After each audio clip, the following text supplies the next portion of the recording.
what's more likely? They are not getting high value touches and they kind of are just busts and replaceable, or they are established veteran running backs who have had high fantasy finishes and are going to exceed our expectations, and we're too worried about it right now. The latter for Jacobs, the former for Gibson. I'd say the opposite. I think the latter for Gibson and former for Jacobs. It could go either way. Really could. Balls. And I think it's going to come down to in-season performance for both. If Gibson gets his act together, yes, he's going to lose. I think the deal is done. He's not going to regain passing downs work. I think at best he's in a running downs role.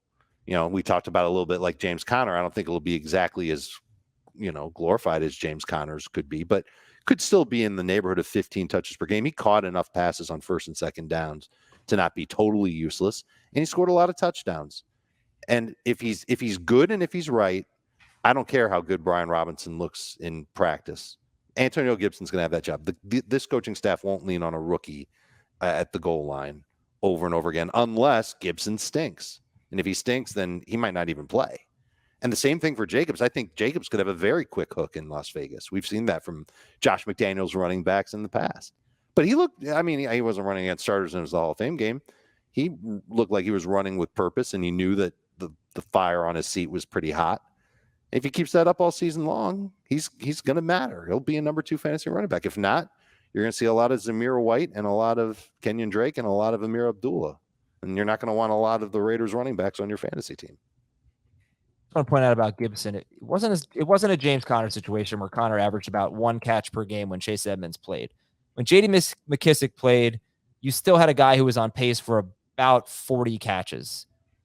So Gibson was still catching some passes, but he was much, much better when McKissick did not play. All right, so let's go to round 6. Tell me if you would take any of these guys over Jacobs and Gibson as we go to round 6, which is pick 61 through 72. And the running backs there are Clyde Edwards-Helaire, A.J. Dillon, and Damian Harris, Miles Sanders, and that is it.